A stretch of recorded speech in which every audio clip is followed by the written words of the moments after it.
Hello friends, this is Akanksha Singh. Welcome you on YouTube channel Way to JRF. आज हम लोग discuss कर रहे हैं मॉडल पेपर नंबर 25 और ये जो मॉडल पेपर है इसमें जो क्वेश्चंस हैं वो आपके होम साइंस से related TGT, PGT, LT, JIC, net JRF या आप और भी होम साइंस से रिलेटेड किसी कॉम्पिटिटिव एग्जाम की प्रिपरेशन कर रहे हैं तो उसमें भी आपको ये हेल्प करेंगे। तो हम लोग स्टार्ट करते हैं अपना क्लास। उसके पहले अभी तक आपने चैनल सब्सक्राइब नहीं किया है तो चैनल को सब्सक्राइब जरूर कर लें।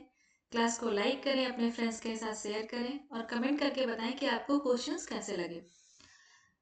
नेक्स्ट हमारा क्वेश्चन क्या है? Following is not the advantage of plasma technology.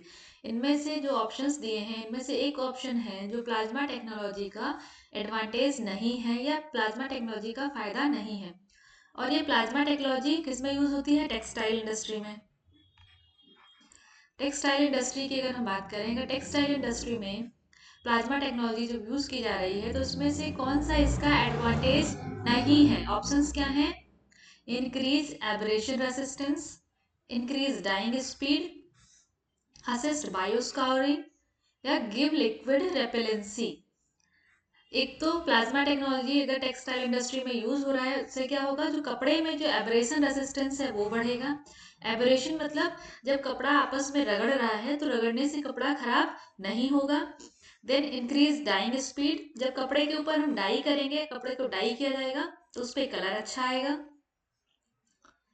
Assist बायोस्कॉरिंग, जो कपड़ा होगा वो हमारा कैसा होगा? बायोस्कॉरिंग मीन्स ऐसा कपड़ा होगा जो इको फ्रेंडली हो या बहुत ज़्यादा हमारे नेचर को डिस्टर्ब ना करे। गिव्स लिक्विड रिपेलेंसी, ये बायोटेक्नोलॉजी का एडवांटेज नहीं है।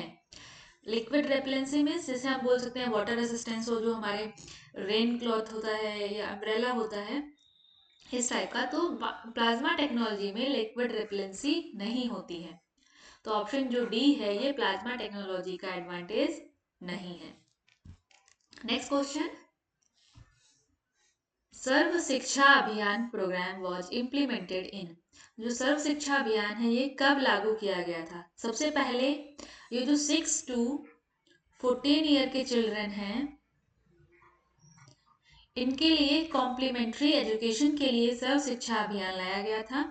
एज ग्रुप क्या है? 6 to 14 ईयर, जिसमें क्या, एक तो स्टेट गवर्नमेंट प्लस वहाँ की जो लोकल गवर्नमेंट है उसकी हेल्प से ये प्रोग्राम चल रहा था। तो ये लागू कब किया गया था? तो सर्व शिक्षा अभियान, इसको SSA भी बोलते हैं। इसका ऐड आया करता था, वो पेंसिल पे एक साइड पे बच्चे बैठ के चलते थे, वो गाना आता था, चलो स्कूल चले हम। वो था सर्व शिक्षा अभियान जो लागू किया गया था 2001 में। इसमें जो एज ग्रुप था 6 to 14 ईयर के जो चिल्ड्रन हैं उनको कॉम्प्लीमेंट्री फ्री एजुकेशन दी जाए, ये था सर्व शिक्षा अभियान का मेन एम। तो हमारा ऑप्शन जो ए है ये सही हो जाएगा। नेक्स्ट क्वेश्चन,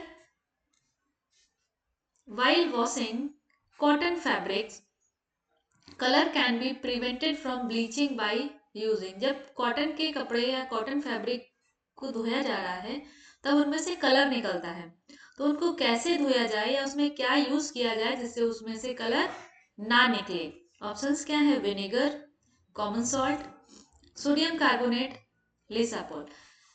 तो सबसे पहले क्या है, अगर कॉटन फैब्रिक है उनको धोने जब धो रहे हैं उसमें से कलर ना निकले उसके लिए कॉमन सॉल्ट का प्रयोग किया जाता है। अगर नमक को मिला के, अगर पानी में नमक को मिला के कपड़ा धोएंगे तो कॉटन फैब्रिक से कलर नहीं निकलेगा।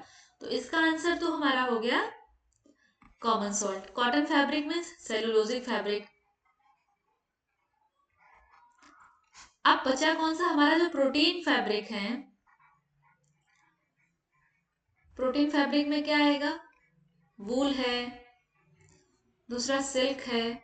इनमें अगर ब्लीचिंग हो रही है, इनमें से अगर कलर निकल रहा है तो इसमें हम क्या यूज करेंगे जिसकी वजह से वूल और सिल्क में कलर ना निकले? कॉटन के लिए या जितने भी सेलुलोजिक फैब्रिक हैं उनके लिए तो हम कॉमन सॉल्ट का यूज करते हैं। जितने भी प्रोटीन फैब्रिक हैं, वूल है, सिल्क है, इनमें क्या प्रयोग किया जाए जिसकी वजह से इनमें कलर ना निकले? इसका आंसर आपको कमेंट सेक्शन में देना है। Next question, Sandpaper, cotton and fabric are example of variation in which element of art? यहाँ पे जितने भी चीजें दे रखे हैं, जितने भी ऑप्शंस दे रखे हैं, ये सब हमारे क्या है? Element of art. टेक्सचर है, लाइन है, शेप है, कलर है, ये सब हमारे क्या है? एलिमेंट हैं आर्ट के। उसमें भी अगर सैंड पेपर है, कॉटन है, कोई और फैब्रिक है, ये किस चीज के एग्जाम्पल हैं? देखो, सैंड पेपर छुएंगे तो खुरदुरा लगेगा, कॉटन को कपड़ा छुएंगे तो हो सकता है थोड़ा सा हाथ में ठंडा फील हो, वूल का कपड़ा लेंगे तो गर्म फील होगा, कुछ हम स्टोन ले रहे हैं या जूट का कपड़ा ले रहे हैं तो हाथ में उसका कुछ अलग टेक्सचर फील होगा। तो ये सभी क्या एग्जाम्पल किस चीज के हैं? टेक्सचर के। तो हमारा जो ऑप्शन ए है ये सही हो जाएगा, texture. Next question, Shri Niketan project of rural development was initiated by. जो श्री निकेतन प्रोजेक्ट है रूरल डेवलपमेंट के लिए था, स्पेशली किसके लिए था? एग्रीकल्चर फील्ड के लिए। तो ये जो श्री निकेतन प्रोजेक्ट स्टार्ट किया गया था गांवों के विकास के लिए, और उसमें करना क्या था? मेनली एग्रीकल्चर सेक्टर पे फोकस किया गया था। तो ये किसके द्वारा चलाया गया था? ऑप्शंस क्या हैं? महात्मा गांधी, रविंद्रनाथ टैगोर, विनोबा भावे या स्वामी विवेकानंद। तो जो हमारा श्री निकेतन प्रोजेक्ट है ये स्पेशली रूरल जो गांव ग्रामीण विकास के लिए स्टार्ट किया गया था। और ग्रामीण विकास में क्या होता है? मेनली एग्रीकल्चर होता है, खेती होती है। तो खेती में कैसे इम्प्रूवमेंट किया जाए, इसके लिए स्टार्ट किया गया था। इसको स्टार्ट किया था रविंद्रनाथ टैगोर। हमारा ऑप्शन जो बी है ये सही हो जाएगा। नेक्स्ट क्वेश्चन, विलेज मार्केट, बाजार, मेला आर इंस्टेंस या फिर हम बोल सकते हैं एग्जाम्पल। तो जो ये विलेज गांव में जो बाजार लगती है या जो बाजार है या जो मेला है, ये किस चीज के एग्जाम्पल हैं? ऑप्शंस क्या है? Focused, unfocused, formal group communication या इनफॉर्मल ग्रुप कम्युनिकेशन। ये चारों टाइप किसके हैं? कम्युनिकेशन के। फोकस्ड में जो इंटरव्यू आता है, जो कि क्वेश्चनियर वाला इंटरव्यू होता है जिसमें क्वेश्चंस पहले से लिख के रखे गए हैं, सेम वही क्वेश्चन पूछे जाएंगे, दैट इज फोकस्ड। अनफोकस्ड में क्या है कि इंटरव्यू देने आ रहा है उससे आप क्वेश्चंस तो पूछ रहे हो, उसके अलावा भी आप कुछ कुछ उनसे पूछ सकते हो, तो वो है अनफोकस्ड। फॉर्मल ग्रुप कम्युनिकेशन, किसी ग्रुप में फॉर्मल कम्युनिकेशन हो रहा है, मीन्स जो आपका जिस पोजीशन पे आप हो सेम उसी पोजीशन के लोग हैं या कुछ हेड्स हैं, कुछ स्टेट ऑफ हेड्स हैं, तो वहां पे हो जाएगा फॉर्मल ग्रुप कम्युनिकेशन। अब विलेज है, मार्केट है, बाजार है, मेला है, यहाँ सब क्या होगा? Informal group communication. तो हमारा जो ऑप्शन डी है ये सही हो जाएगा, informal group communication. Next question, which of the following is not iodine deficiency disorder. इनमें से कौन सा आयोडीन डेफिशिएंसी डिसऑर्डर नहीं है?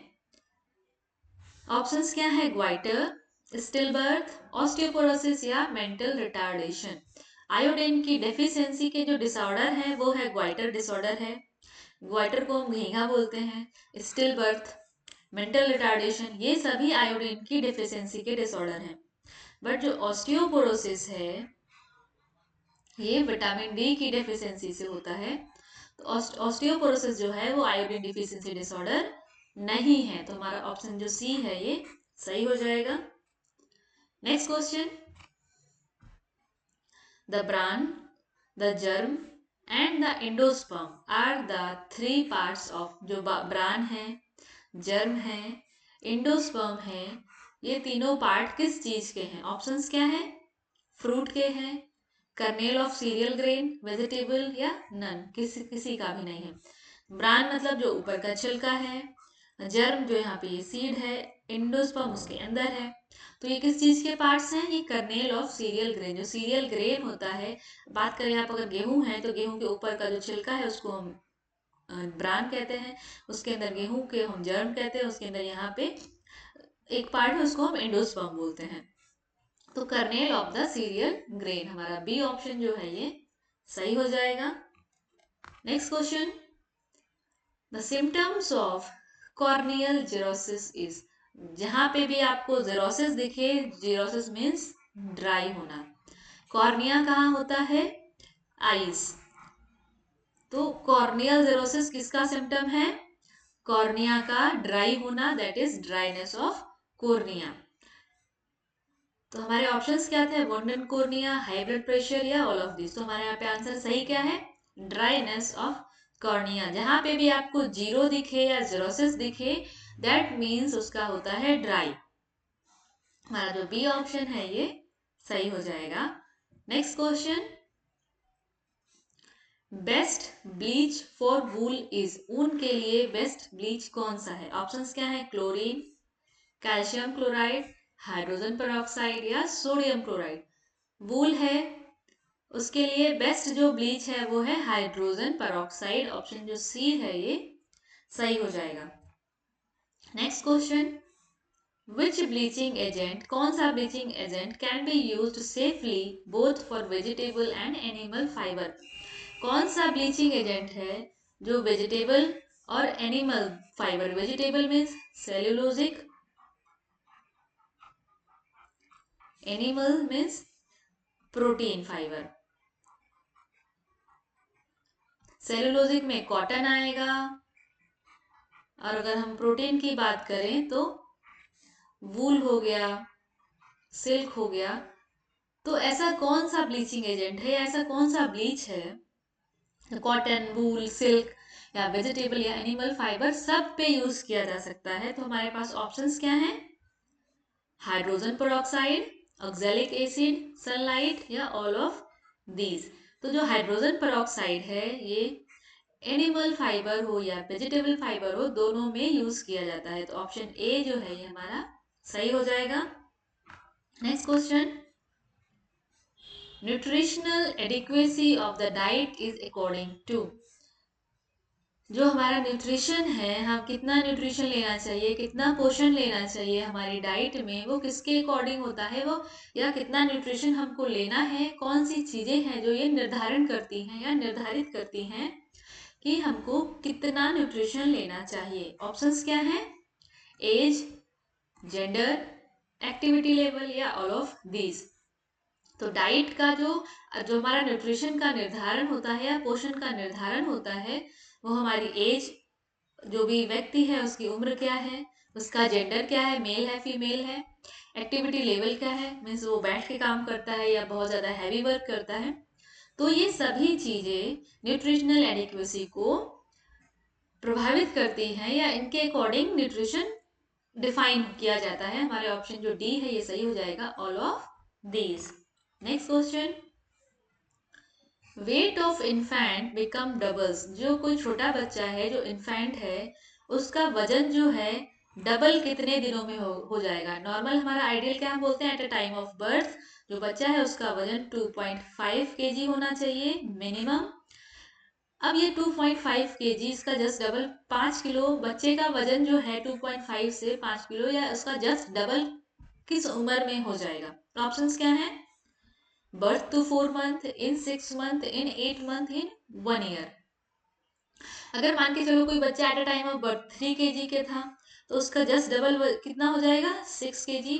तो ये बच्चा कौन सी एज में 6 किलो का, 6 kg का होना चाहिए? बच्चे का जो वेट है ये वो डबल हो जाना चाहिए। तो जो भी इन्फेंट है 6 मंथ में बच्चे का वजन जो है वो डबल हो जाता है। अब क्वेश्चन आपके लिए यहाँ पे ये है कि कौन सी उम्र में बच्चे का वजन जो है 3 टाइम्स हो जाता है? यहाँ पे हमने डबल पूछा था, तो 3 का डबल कितना हो गया? 6।